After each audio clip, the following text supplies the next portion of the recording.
So in the first video, I kind of covered that we have a lot of numbers that we don't understand, and we need to discuss, but we can't. And the reason we can't is because people are screaming, right? Me. You don't know what you're talking about. I mean, I watched this video of this woman with a British accent, very strong British accent, Southern Britain.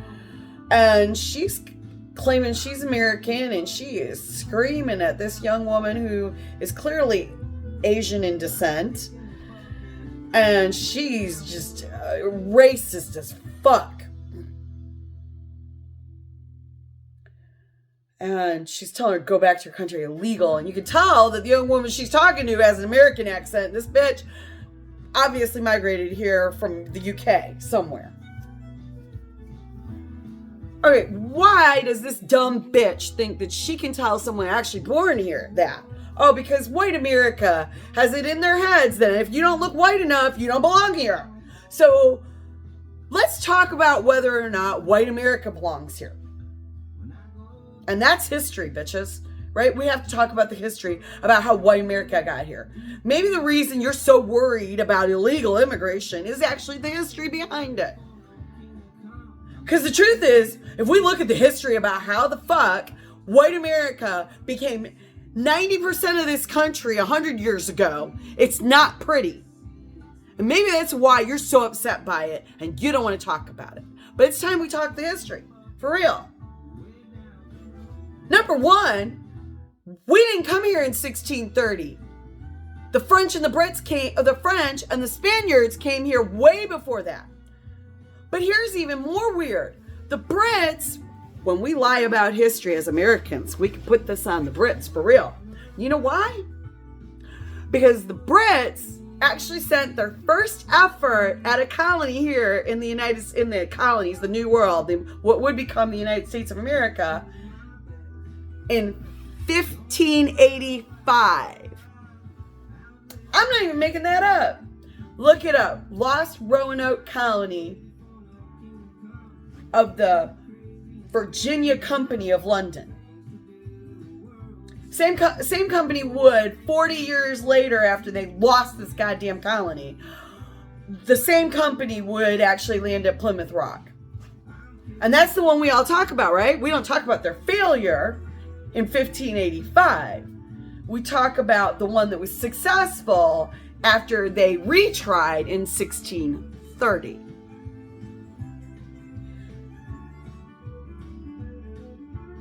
Pretty much American history in a nutshell, right? We rewrite it however we want. Oh yeah, we landed on Plymouth Rock in 1630. No, bitches, they landed in Roanoke, North Carolina in 1585. And they didn't bring enough supplies, and they didn't know how to build, and they didn't know how to farm the land, and they were working by the good graces of the native Seminole Indian tribe, most likely. And as a result, one of the founding members goes back to England to give more supplies, and he returns back in 1590, and the colony's gone. All 200 plus people that they left here, dead, gone, no sign of them.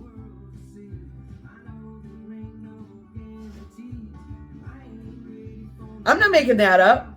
Archaeologists are still looking for the lost Roanoke colony. So that's why our history, we can just rewrite constantly as far as immigration. And we need to stop doing that, because that's where the word illegal comes from. And let me promise you, once we get through this, you're going to wonder if you should be using the word illegal.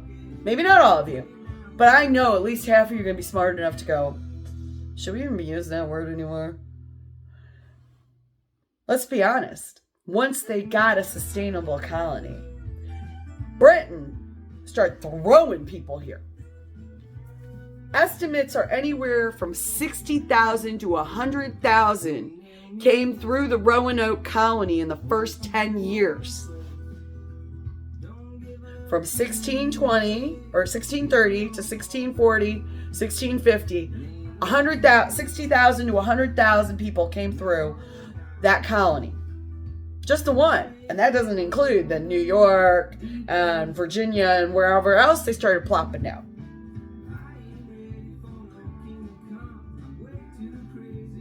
I was a little shocked myself. The Roanoke thing still throws me. I'm like, what? 1585?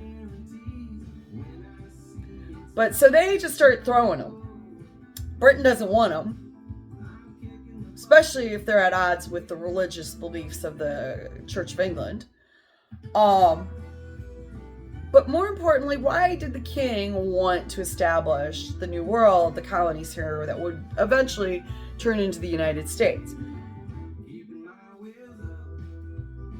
He wanted to throw out the Spaniards. He wanted to throw out the French.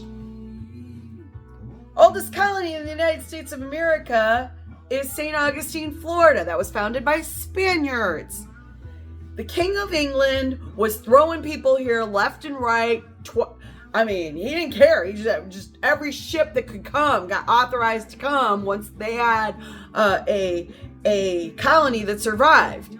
And why? Because he wanted this land. He wanted to take it from the Spaniards.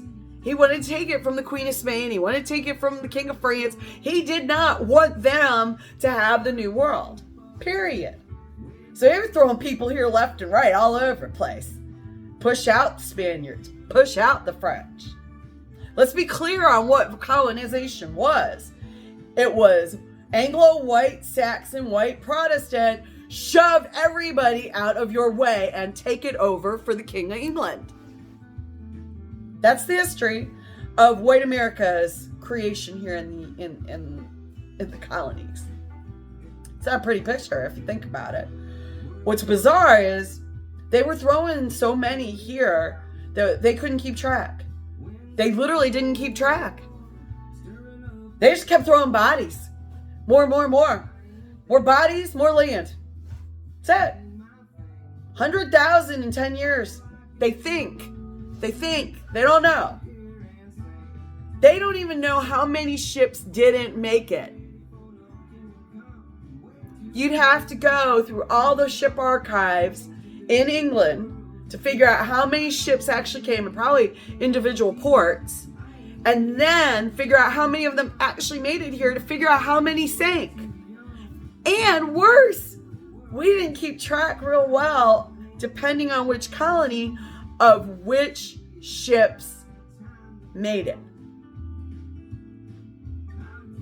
I was a little surprised, but when somebody I know was doing their family research, they hit a rock when they knew what ship.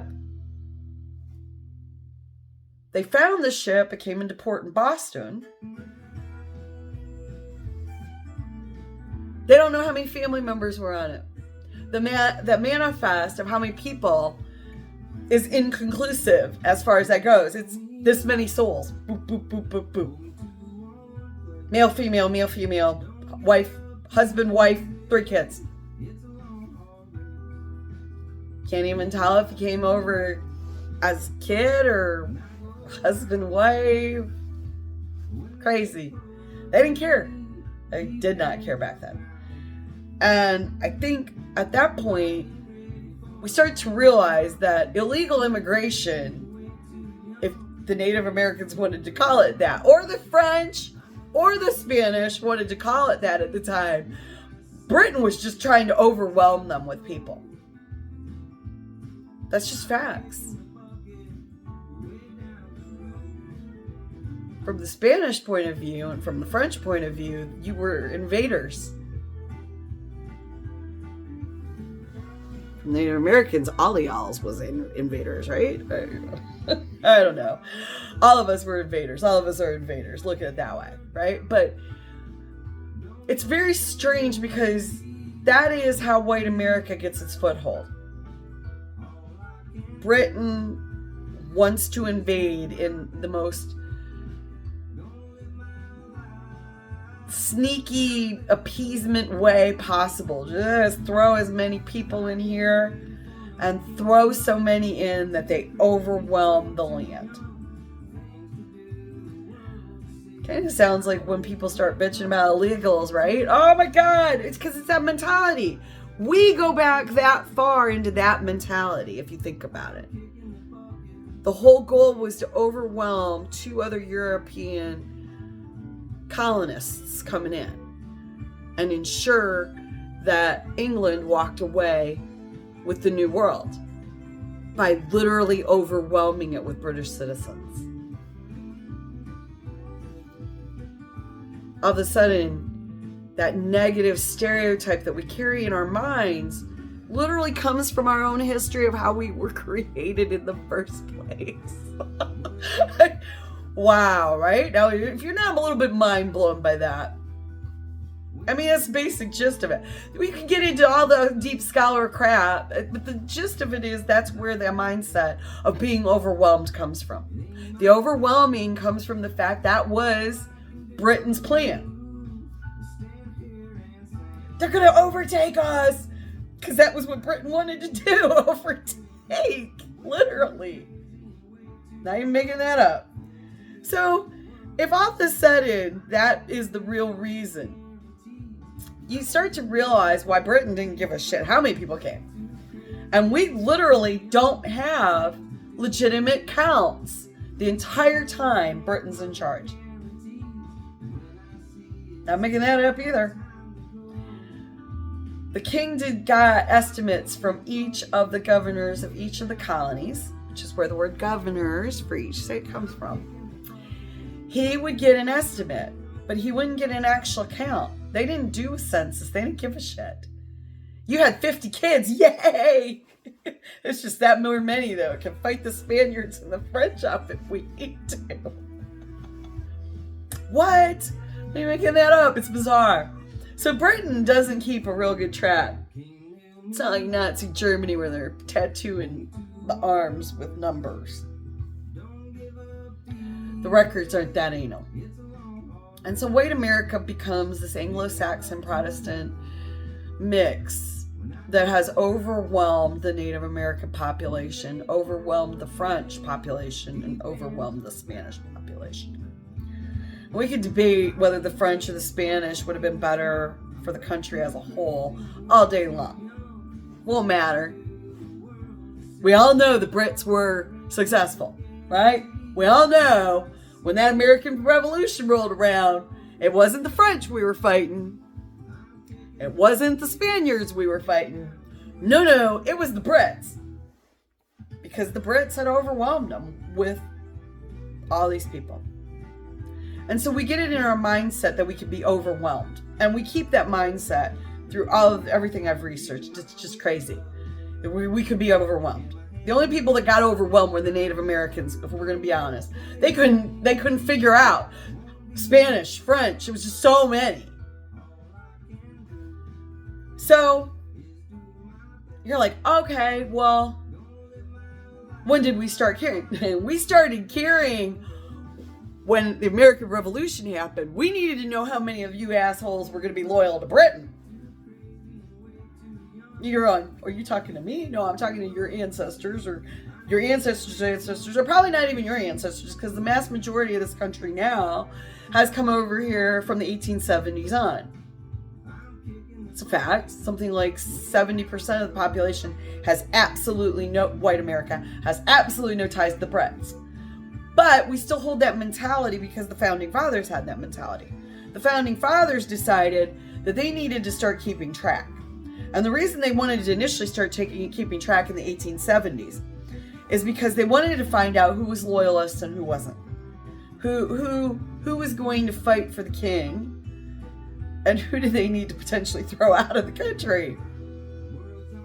Wow, still sounding very like today, right? Sort of. That's where we get it from, if we're being honest.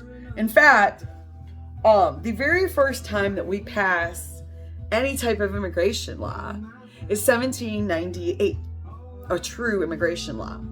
And it's actually called the Alien and Sedition Acts. So our immigration was worried about Brits that were coming over here loyal to the crown, hoping to overwhelm us.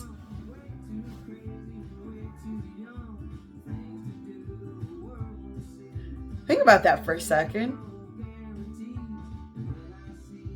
The whole goddamn thing. All of this all goes back